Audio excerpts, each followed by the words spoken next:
Hey, and welcome back to probably the second to last Drawing Critical Role. Getting a really late start today. Last night, my wife and I drove up to Vancouver, or New Westminster, little suburb of Vancouver, to see a comedian named David Nahill performing up there.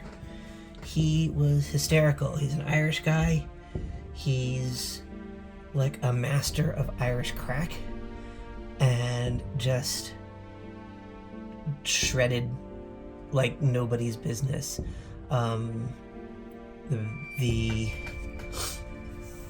two openers, two people that were opening for him, one of them I think was an employee of the House of Comedy that he was at, and he was pretty funny, and that was cool.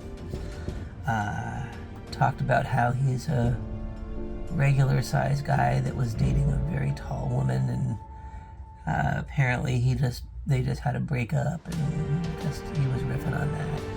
And then there was this woman named Julie, who was fantastic. Julie, I'm trying to remember her last name.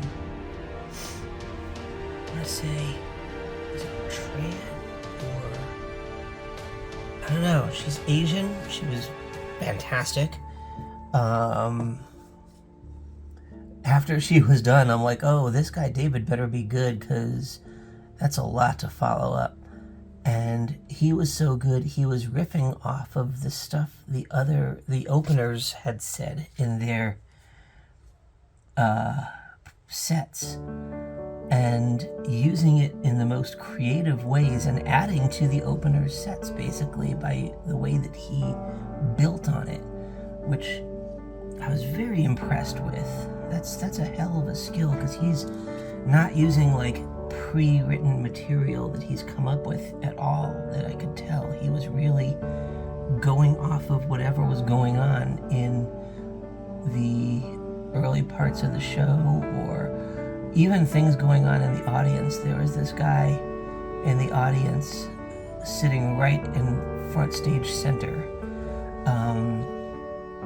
who at one point introduced himself to Julie as Max with 3 X's. You can imagine her reaction to that. He was as they say, a dangerous looking guy in a wife beater with tattoos all over and kind of like a shaved head, sort of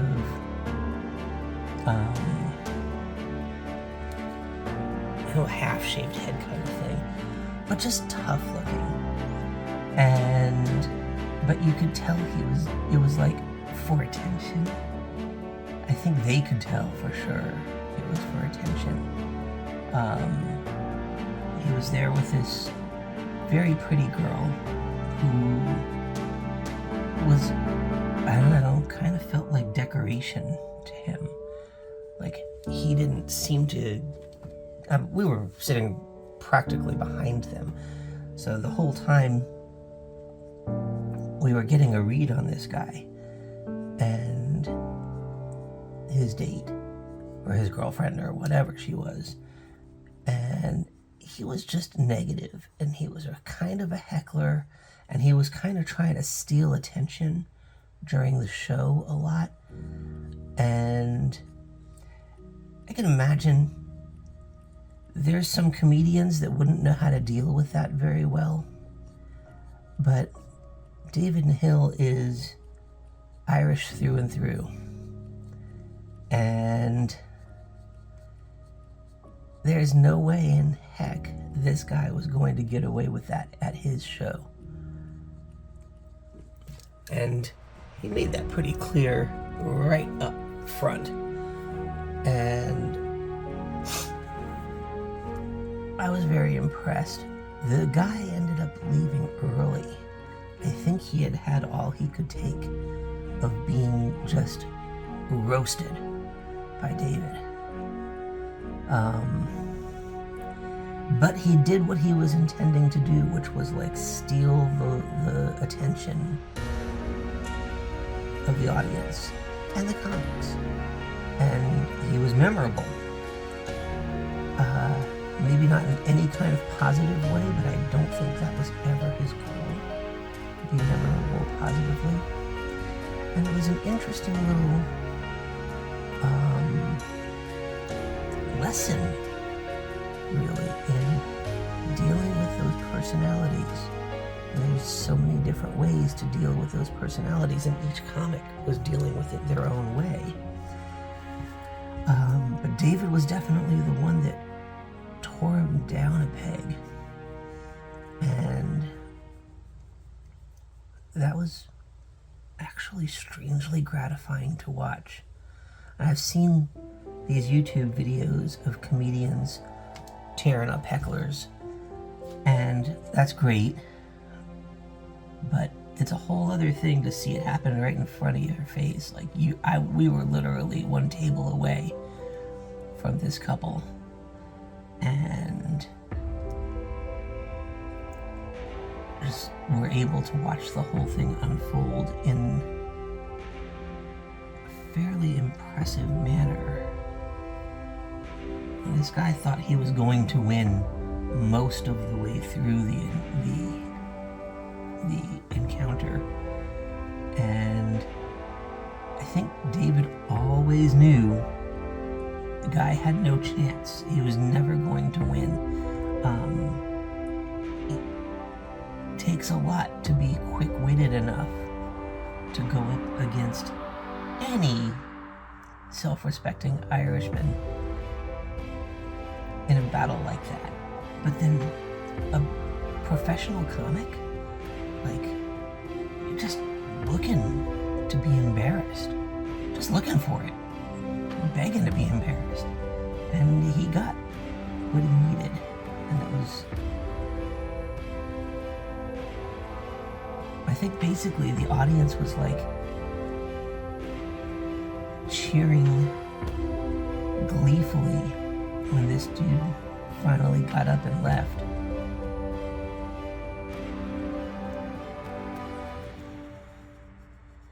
And I don't think his girlfriend even knew what to make of the situation. I think she knew he was gonna do it, but didn't really have any kind of skin in the game as to whether or not he succeeded.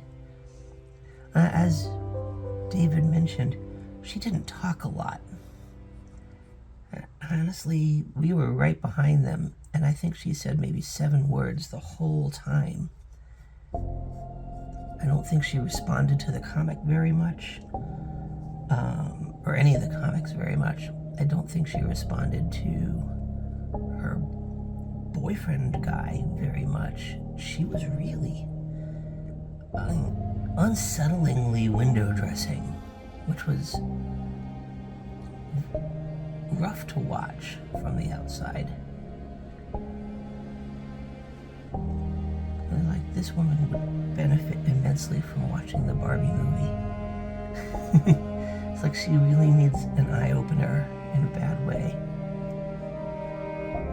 But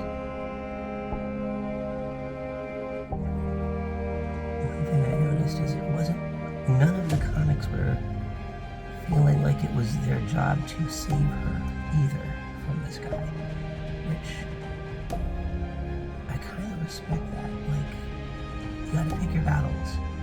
Even Julie, who was very, very feminist, her set was fantastic, but also one of those, like the Barbie movie, not easy for a lot of men to hear kind of things. She wasn't even looking to save this poor girl. There's no, like, this girl has chosen the bed she's lying in, so to speak. And that's always rough for an outside viewer. At least me.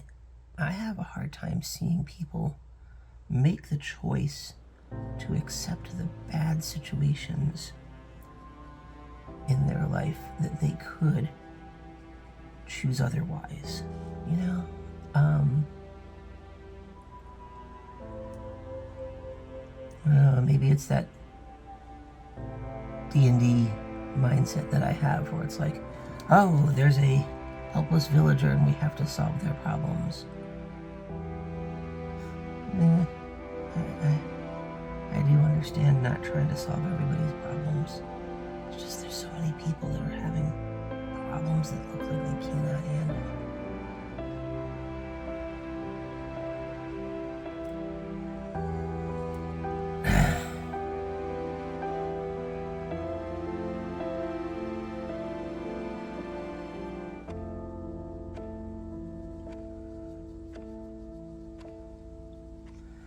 But it's that whole, like, you gotta ask for help. I think if this woman was at some point or another during the show, like, looking to the stage for help, almost every comedian that had been performing last night would have been right there for her.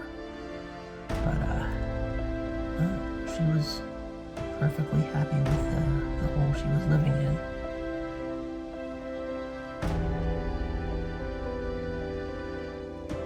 As an audience, I think we all kind of felt bad for her, but also knew there wasn't a whole lot we could do about it.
Closer they get to me, the easier they're gonna get, I suspect.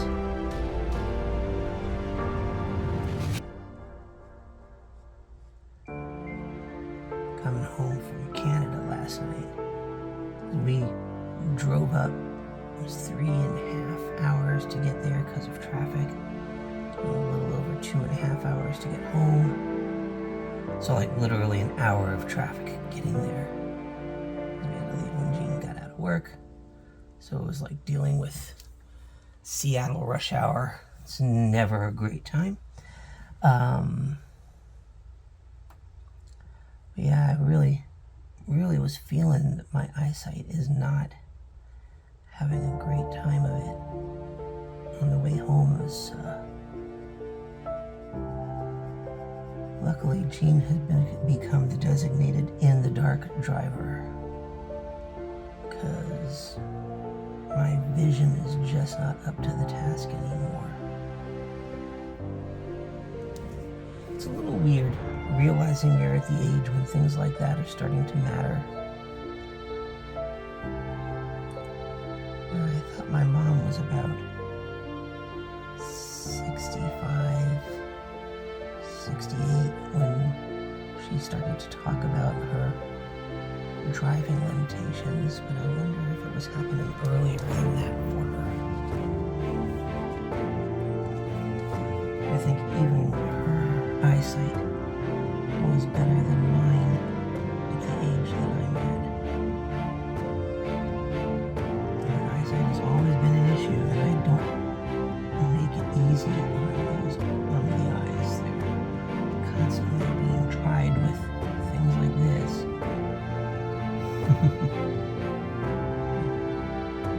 draw something really tiny and detailed.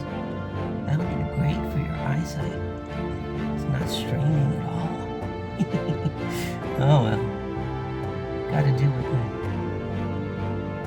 the art brain tells me to do, whether or not it's good for me physically.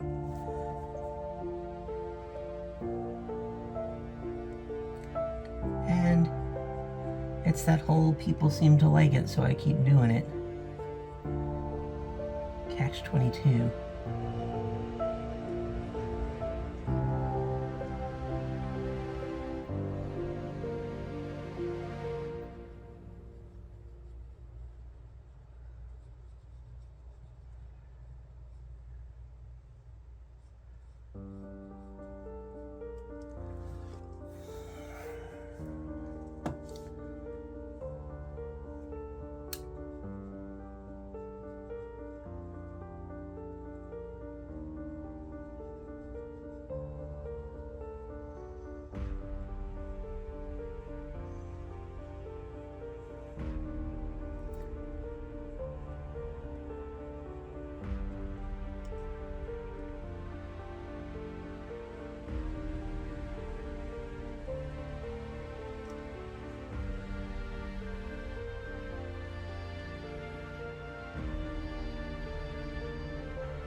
was thinking about the whole situation at the comedy show last night.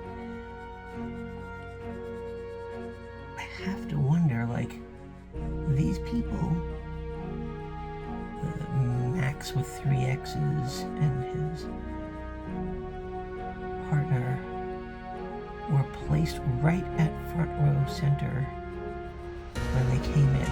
We were not, and we were in first because we got there like an hour early for the show. It was like 9 o'clock seating that ended up being 9:30 for what ended up being like a 10 o'clock starting show. We were there really early, and we got seated pretty much where we wanted to be, but they directed us quite specifically not to sit right in front row center. And Max was seated in front row center. He was like right up against the stage. And wouldn't it be weird if he was a plant? And this is my, like, again, D&D conspiracy mind going completely haywire on this one. But the chances of him being a plant are crazy low, but not entirely impossible.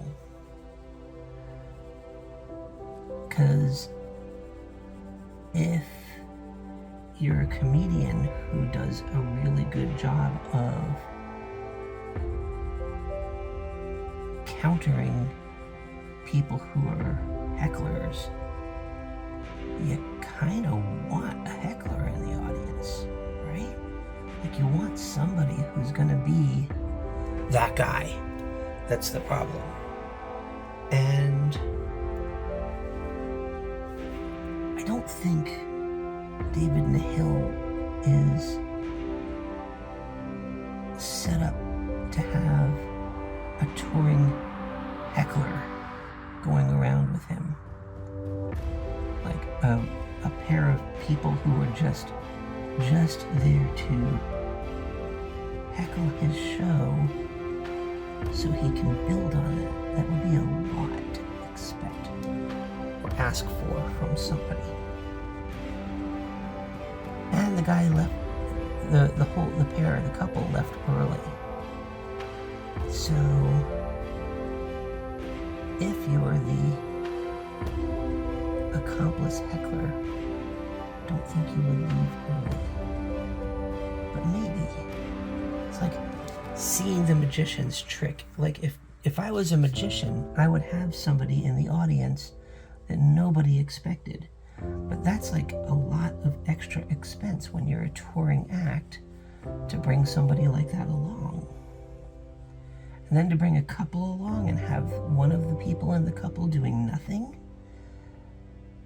It seems unlikely, but also it would be brilliant if that was part of the act, like if you just built that in. But if people saw you in multiple locations and saw the same heckler, and this guy gets on YouTube a lot, that's where Gene found him, was his YouTube video. If you saw the paid hecklers show up multiple places, it would be like the jig is up. You've been outed. And it's like the magician not managing to keep his tricks a secret.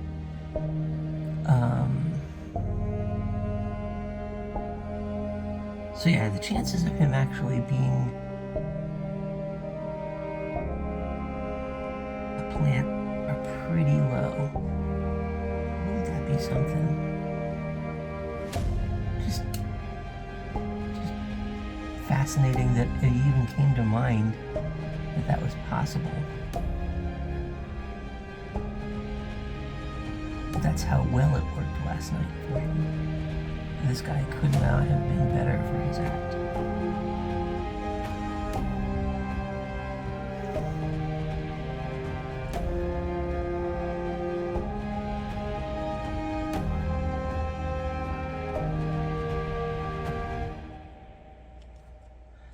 Also, I saw the couple wandering around the theater area before the show. They weren't able to get in first, and they weren't hanging out backstage between shows.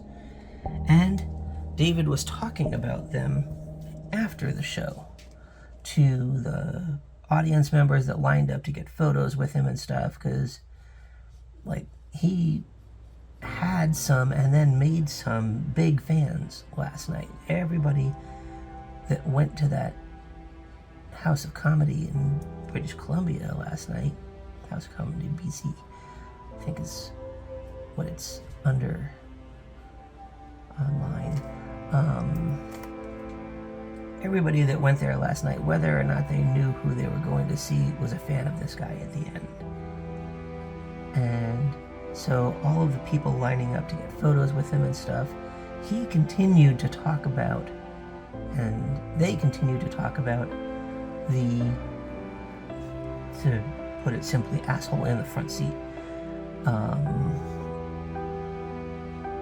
Max was a constant conversational topic during photo shoot stuff and all of that. And so if this was a setup, I think he would have downplayed the whole Max incident after the show. But instead, like, he kept feeding on it and talking to people about it and kind of enjoying how well everyone appreciated the way he handled the situation. So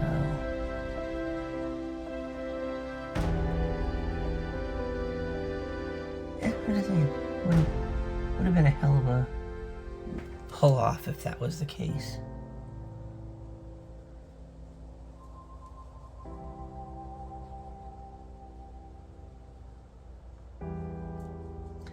Imagine if there's just people who are paid professional hecklers that go out and do these things for comedians to work off of, willingly publicly embarrass themselves. This guy was humiliated by the end of the night. Willingly publicly embarrass themselves to be good content, you know?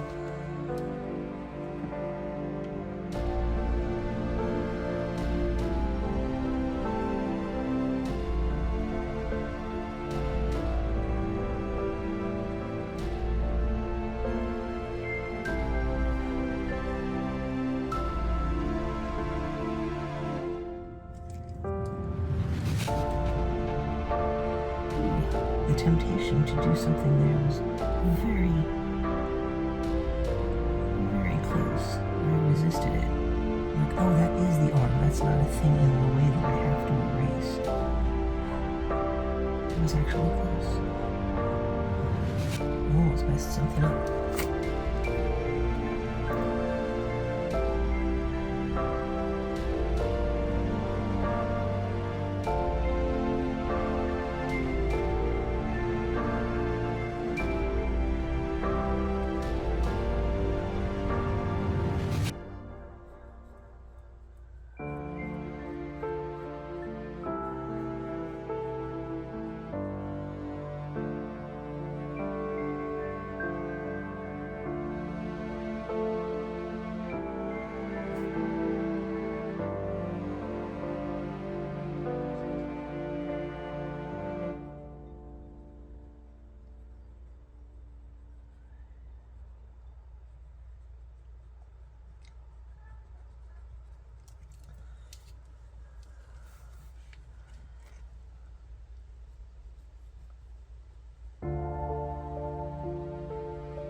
as always, don't draw the antlers, draw the shapes. All of those little wrappings and things around the antlers, in order to get that accurate, you can't just draw the antlers and lose something. Draw the shadows and the highlights. And if you get all of them the right shape, everything falls into place. And then just polish it up to look like what you want at that point. Most of it where it needs to be, and you just work on like the texturing or whatever. That's the thing though, is like getting the shapes right, great. Shadows and highlights, great. Afterwards, you do the texture work, kind of, or at least I do the texture work, kind of on top of the shapes being right.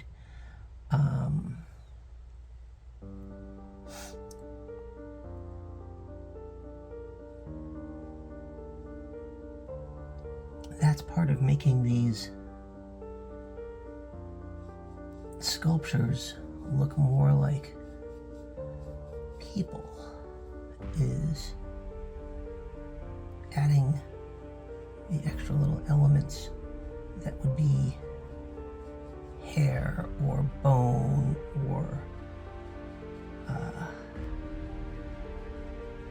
eyelashes. That's one of the things that we don't see on these sculpts very much, is their eyelashes are basically like a chunk. They're not separated. So on most of my characters, I've gone in and done some separating to give them a little more detail.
Things that we're doing in the house these days just in our downtime, we're watching a show called The Americans. We've seen some of them before. One of the things we were checking out during the pandemic, but then we didn't continue on with it. For some reason, we got distracted by something else, probably Critical Role and Dimension 20 things. Pulled us away from some of the scripted stuff for a while, and we got back into it like a week or two ago. And it's about a embedded Russian spy family that you're following what they're doing in their day-to-day lives. And they've got kids that are unaware of what they do for a living, and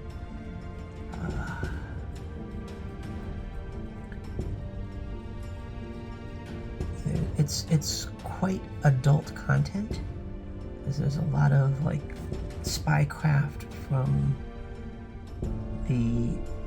pretty much every angle that is worked into the script. But what's amazing is how these actors have portrayed these people like human beings, regular people, who are also working against American national interests back in, I want to say, the early 80s, mid 80s, right around then.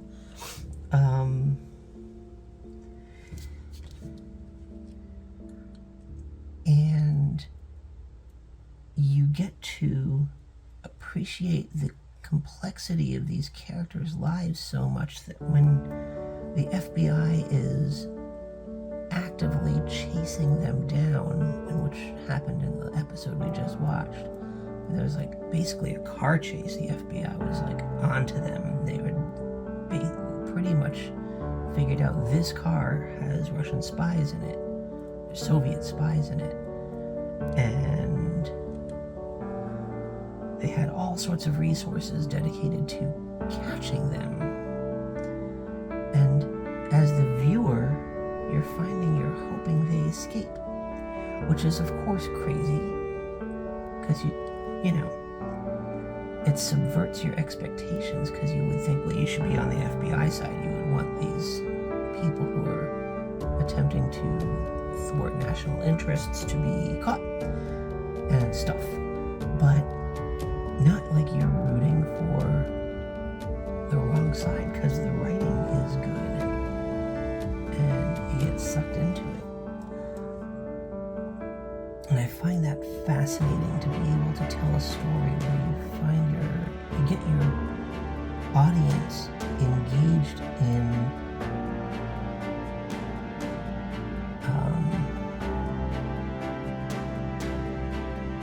working against their own interests. But I also think that has like a real life corollary that is very dangerous in our world right now, and is happening a lot, where political people are getting people to work against their own interests all over the place by creating this very cult-like mentality to the politicians, or for the politicians that are being presented.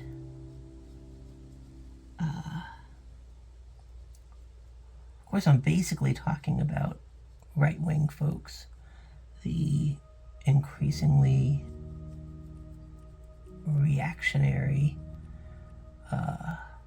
radicalized right wing that is becoming a huge percentage of the actual right-wing voters, all working against their own self-interests. Like, they don't seem to understand that the people that they're putting up on this pedestal not only don't belong on this pedestal, but are actively trying to tear them down. Like, given an opportunity, these right-wing politicians would destroy fully destroy their voter base, ruin all of these people's lives, and happily for their own benefit. The level of deceit that takes to pull the wool over so many people's eyes. In real life, not a story. Like this is actual people's lives that are people who are willingly allowing themselves to have their lives destroyed by the ones who they boost up, is something I'll never really understand, I suspect, but I do find it remarkable that there are folks who are able to do that. And they're not the folks that you would think. They're not the beautiful, charismatic, like actors and actresses type people, Hollywood folks. While they do get a lot of boosting up because of their just straight out charisma and seeming to be very likable, whether or not they actually are. And we've seen both cases where sometimes these actors that are, they're proving how great of an actor they are by seeming very likable when it turns out they're just terrible examples of humanity. But these politicians aren't hiding it particularly. They're playing up their despisability and then saying, we're all despicable. Don't you want to be like us? We're rich and famous, and you want that for yourself too. And then they have bases going out and doing these crazy, nightmarish things, like attempting assassinations. Well, that was in the news just recently, apparently. Guy in Utah talked about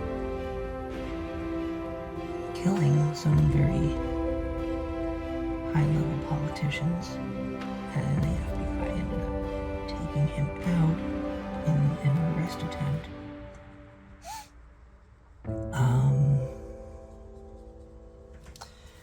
But all of this feeds back to the heckler guy and the woman he was with, which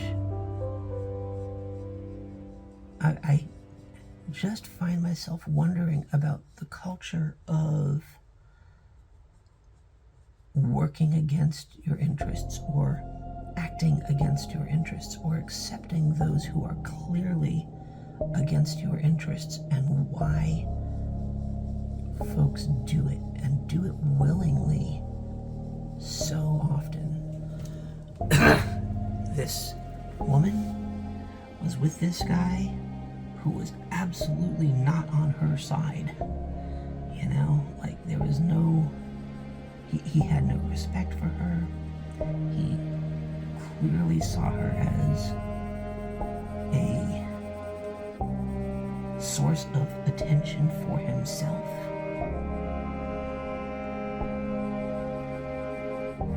And she was there willingly. He made a choice to allow a person to use her like that. And it's crazy to me how many people do that.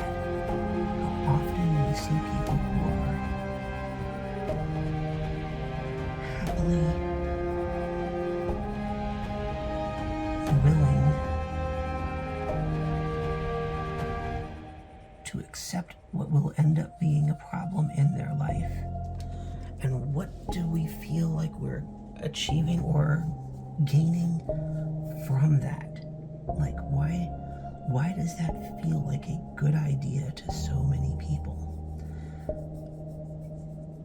If you have theories about that, feel free to talk about it in the comments.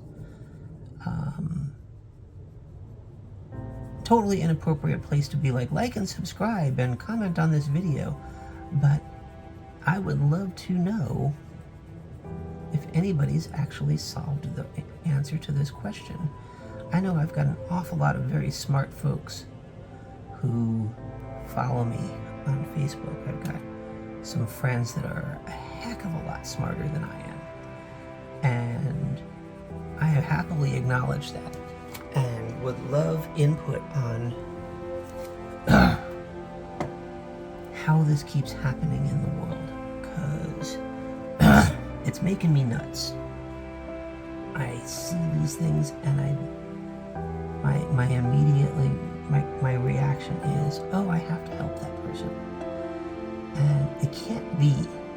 I understand that. I can't be going around and helping all of these people, because that's like one step up to vigilantism. And so many folks don't want the help. Like, you can't offer help to somebody unless they ask for it. And like, she doesn't want the help. She wanted to be and made the choice to be in the situation she was in. For what?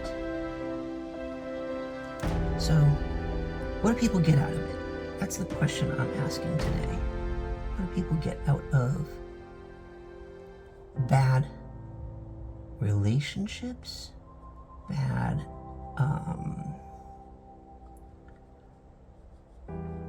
followings of people who are actively trying to hurt their followers?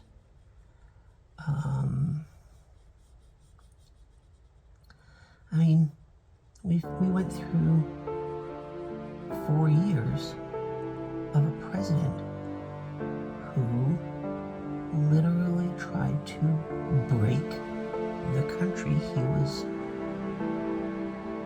running, or in theory would have been running had he actually been doing anything in the seat of the presidency other than self-promoting and increasing his own personal value financially, which I think is really all that ever really matters to this guy, is how much am I worth? How much influence do I have over other people? Kind of living his life like that, and hasn't stopped now that he's being indicted all over the place. It's all about him still. He doesn't mind that the attention is negative as long as the attention is on him.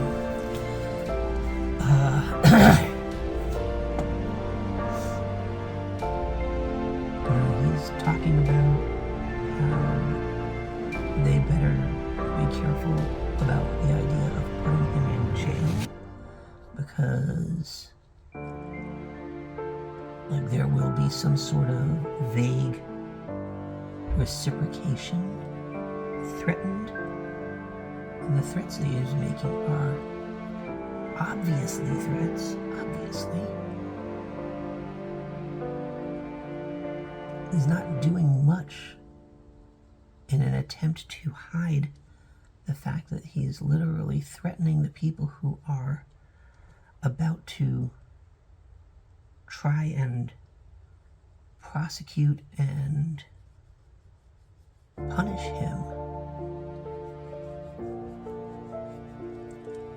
And he made it very clear that he believes that his cult will get those folks. It'll be like a, you got me, well, you can't walk away from that.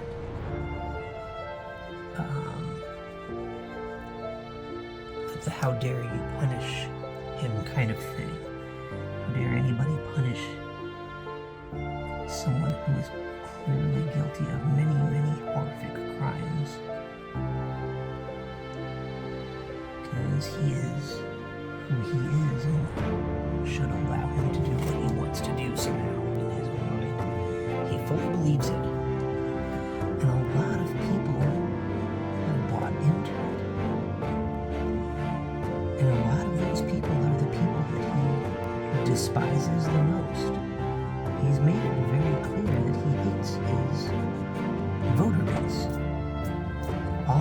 garbage tin, and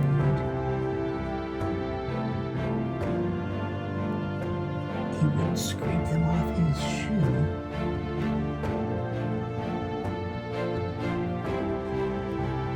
if any of them ever got too close.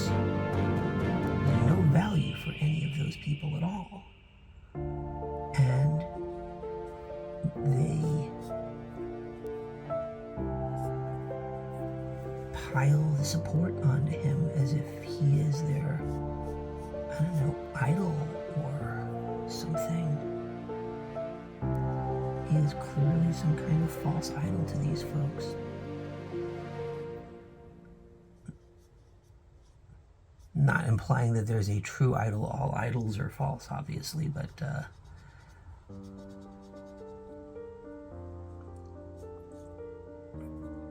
it just seems like there's better teams to throw your coin under. And people who will try to help. Like people who have been through what you've been through and will do what they can to help you not have to go through it anymore. And every story has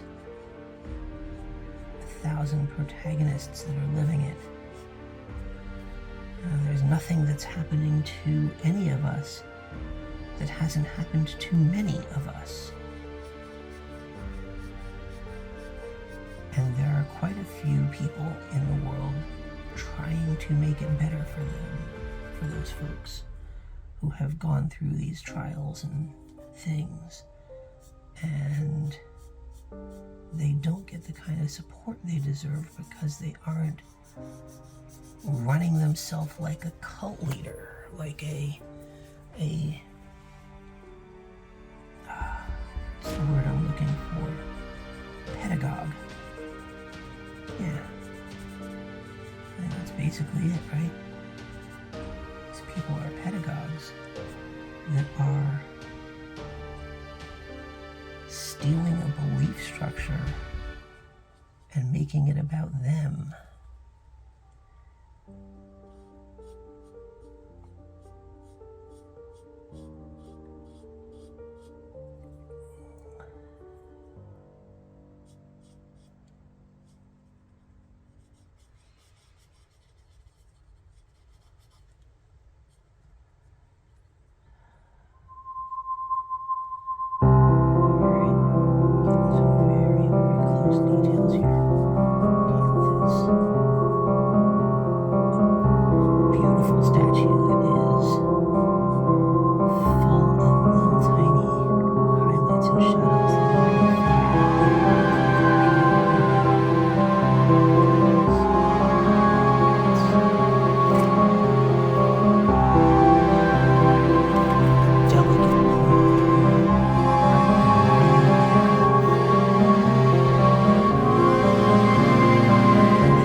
Piece of the paper acting funny.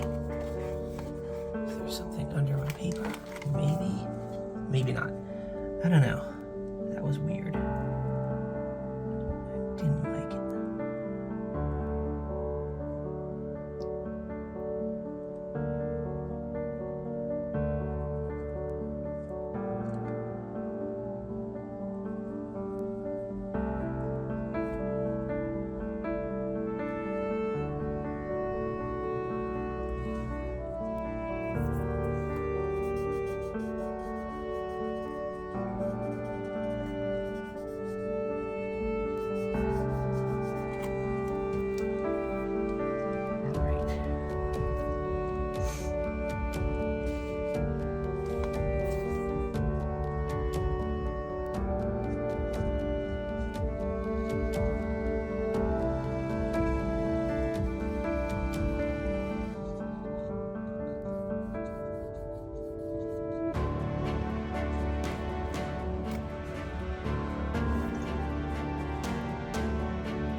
One of the reasons I'm doing this is basically I would love to do work for Critical Role. But of course, people are like, well, everybody wants to do that.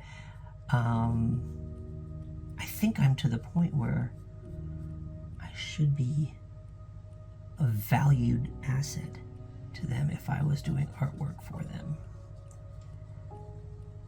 But that's the trick, is when do you know that you're at that point?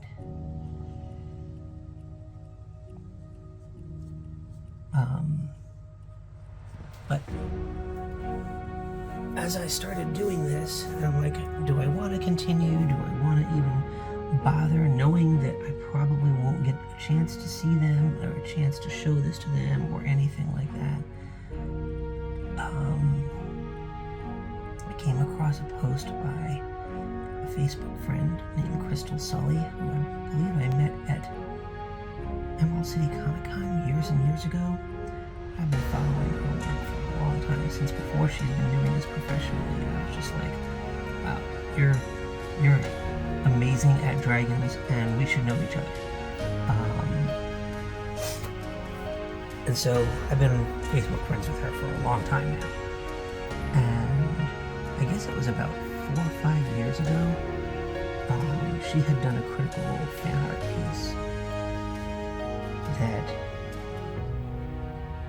was like a white dragon head, kind of almost like a relief sculpture looking sort of thing, but not quite. It was very, very believable, really textury. The scale texture is just amazing on it. And she posted just recently about how that piece of fan art basically got her most of the work she's doing nowadays, and she's working for all the companies that I would love to work for. Despite any difficulties she's having in her world medically, and apparently there are quite a few. I've been following that for the last couple of years during the pandemic, and she's been going through a lot of stuff. But not letting any of that hold her back, and she did this one fan art piece for Critical Role, and it's opened a ton of doors for her. Now she works for Wizards and Critical Role and Star Wars and just all the big fun stuff. Magic the Gathering has been one of her recent things, and years and years ago, after numerous rejection letters from Wizards of the Coast, I was finally like, I'm just going to stick with small publishers. I'm happier doing work for less absorbing contracts. Like, Wizards basically absorbs everything you are in their contract. And while you're working for Wizards, you basically can't do anything else of value that's for yourself because it's theirs. And they have just oppressive contracts that they hand around to their artists and writers and stuff. And I know those are all negotiable, but just the fact that the company wants that in the first place makes me feel like, is it even worth negotiating with them, because they're just going to be a problem? And I've come to learn, talking to some artists about things like that lately, it's absolutely worth negotiating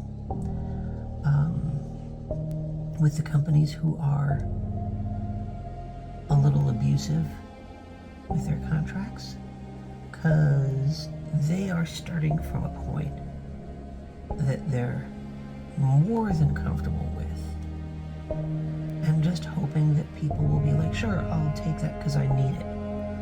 Where what's more true is they need the work more than we do.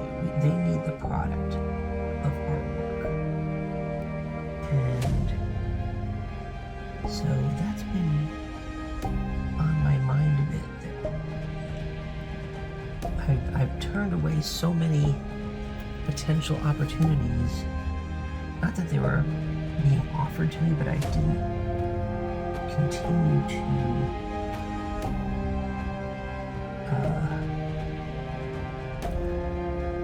look for those opportunities, to pursue them, because of the horror stories that I had heard from some of my friends about working for these companies, and how difficult they make it for their contributors.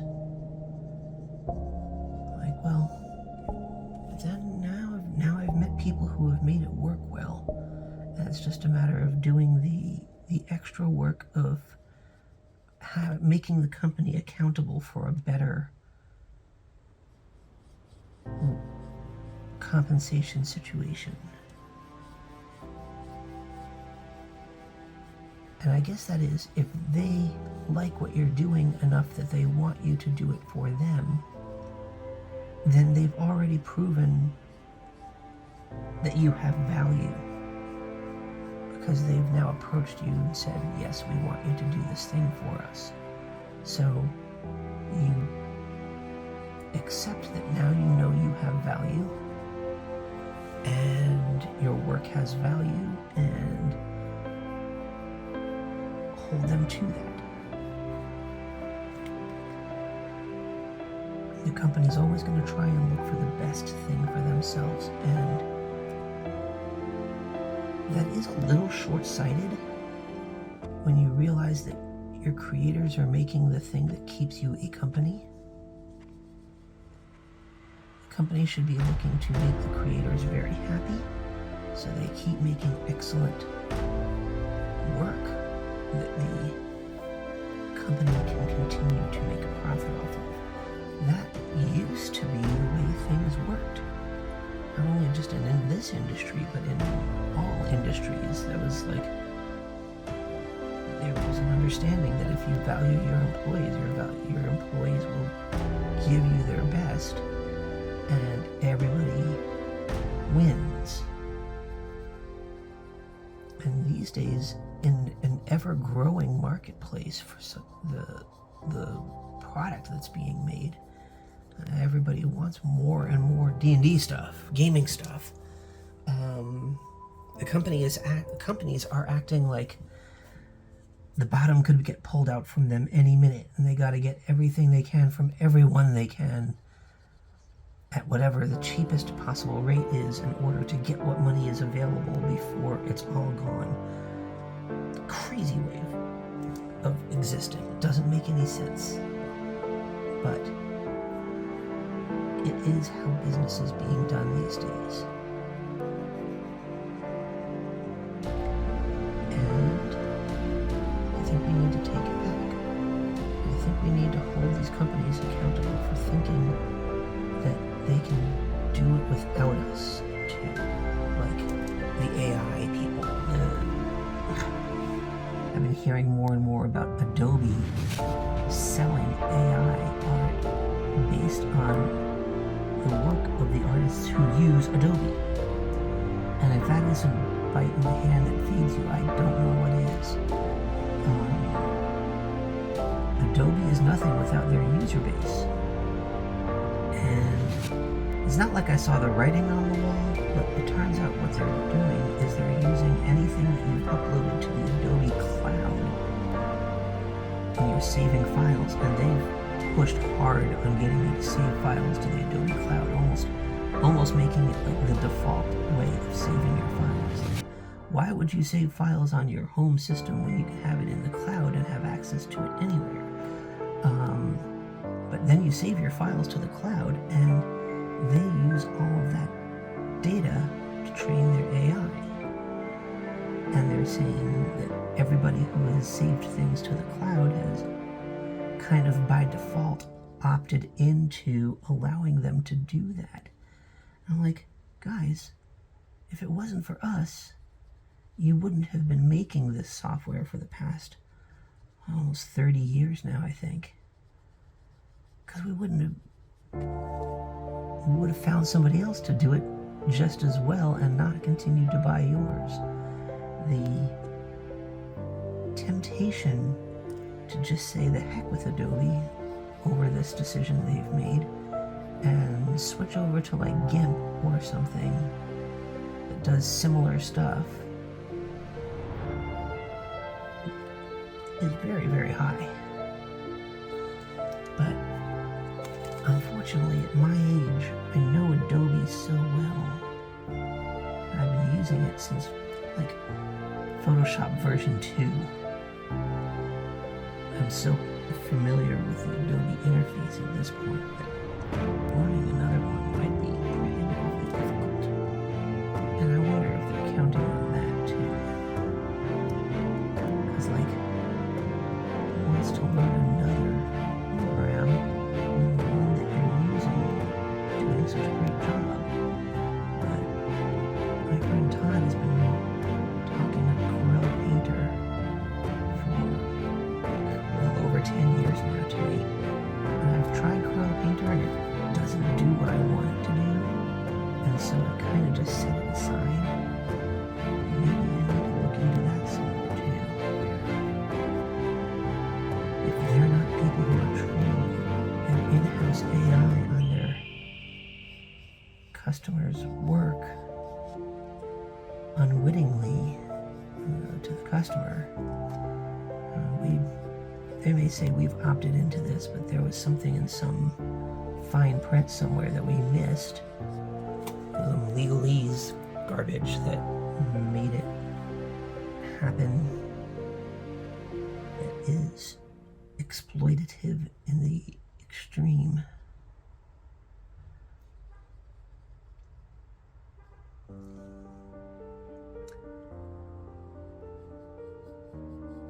Let's just face it, we're artists. We're not reading the legalese with a lawyer's mind when we're going over the terms of service. That is not how we're spec'd. We're spec'd to be visually creative, not legally creative.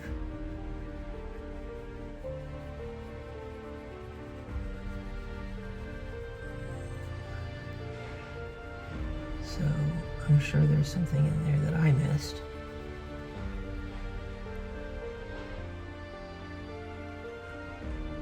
AI is going to have me reading the terms of service things that I click on a lot more carefully these days, though. I'm already not terribly bad at it because I've had some contract issues in the past. So I've known some things to look out for. but I didn't know about this.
The most valuable way we can live our lives is to keep ourselves going first before giving help to others. And it seems a little selfish, but it also seems like if you don't live a little selfishly, then you will not be able to help. You will need the help. And then the pendulum moves in the wrong direction. So what do we think of that? Like, there's a story that I was told that I've always kind of referenced in the back of my head. It's like a person is building a house and he's got a big pile of bricks and he's going to build this house. And then a neighbor comes by and he's like, oh, I am also building a house and I'm a little short on bricks. Do you think I can borrow a couple of these? Do you think I could get a couple of these from you? And not borrow, that's the wrong word, because he's going to use them in his house. He's not going to give them back. So you're like, oh, yeah, you're a person in need. Yeah, of course you can have a couple of bricks. No hurt, you have plenty of bricks. And then another person comes along, and they're like, oh, I see that you're also building a brick house. I'm running out of bricks on my brick house. It's getting close, but I could really use a few more bricks. Do you have any that you can spare? I saw that you just helped that person over there with some bricks, and I could use a few. And you're like, okay, well, that doesn't sound like a lot to ask. Here's some bricks, and I did help that other person, so of course I should help you too. And they go off and they build their house. And this kind of thing keeps happening every day. Your person is building their house, and and someone comes by and says, hey, I'm a little short on bricks for my house. Do you think I can get a few bricks? And you want to be helpful. You hand them a few bricks. And the next thing you know, you don't have enough bricks to build your house. And now you're the person saying, hey, I could really use a few bricks. And everybody else is saying, hey, well, don't have any bricks left. I just finished building my house. And you don't have a house, but all the people that you helped have houses. That is an analogy to what I see my friend going through, because he's working on himself, and I see his resources dwindling. And he's constantly being asked by his friends for help. And he's the kind of person who is absolutely going to be there for his friends who need help.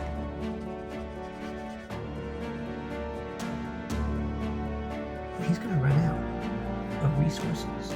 He doesn't have an infinite set of resources to begin with. He's going to run out. And I hate to see that happen to him. He absolutely doesn't deserve it. He is the kind of person that is a helper, not an asker. But at some point, he's going to become an asker. Because his available system is finite, and it is stretched thin. Like really thin. I'm seeing it already, and I'm kind of hearing the implication in the text that he sent me that he's feeling like he's running out.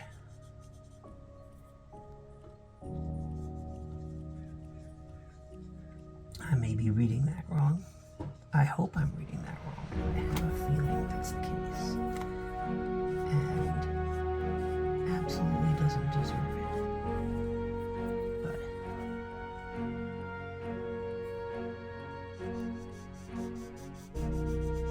what's the answer? What's the answer to this great philosophical quandary about building the house?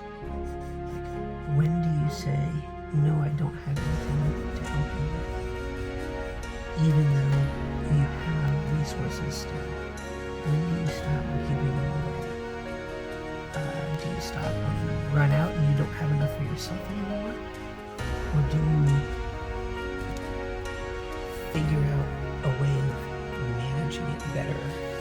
Or do you just never help? Because that way you won't run out of resources yourself. That's complicated. I don't think the answer is never help. That's not a world I can live in.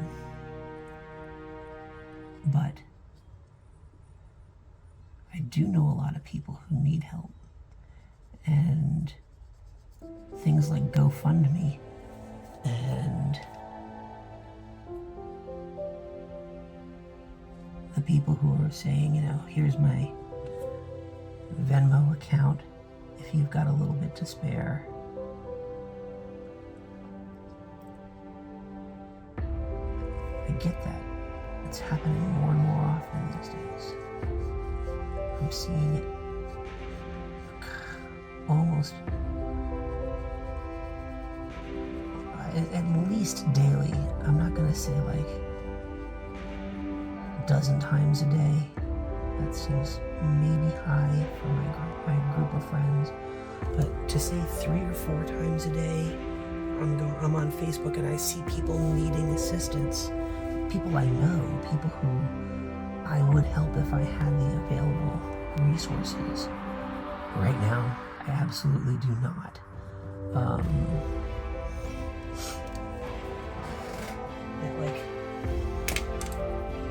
When do you say no? When is the right time to say yes? When is the right time to say no?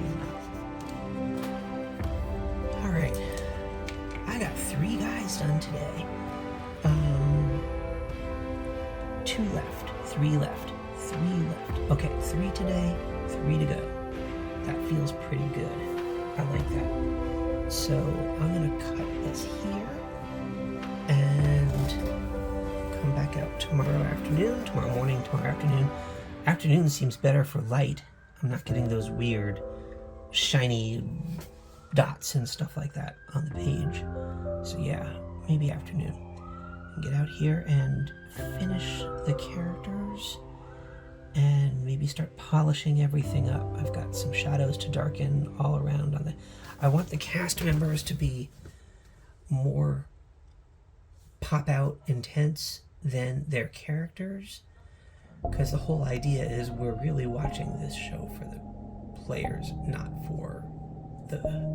It's about the players, not the dragons. That's kind of what I'm thinking. Something like that for a title would be fun. I don't know what the title of this is yet. I'm kind of trying to figure it out. But yeah. Right now we're set for maybe finishing tomorrow or Monday, which is great. We have tickets to meet Anjali Bhimani for an autograph, and that's going to be my next drawing. And I'd love to get started on that middle of next week, so I know that it's finished well in advance of the show. Thanks very much for hanging out with me, guys. Like and subscribe, right? Yay, like and subscribe. Now it seems like the right time to say it. And I love that you're willing to hang out here and watch me draw for hours and hours and hours. It's been like 11 or 12 hours now that this has been going on. And we're getting down to the final bits. Pretty exciting. All right, take care.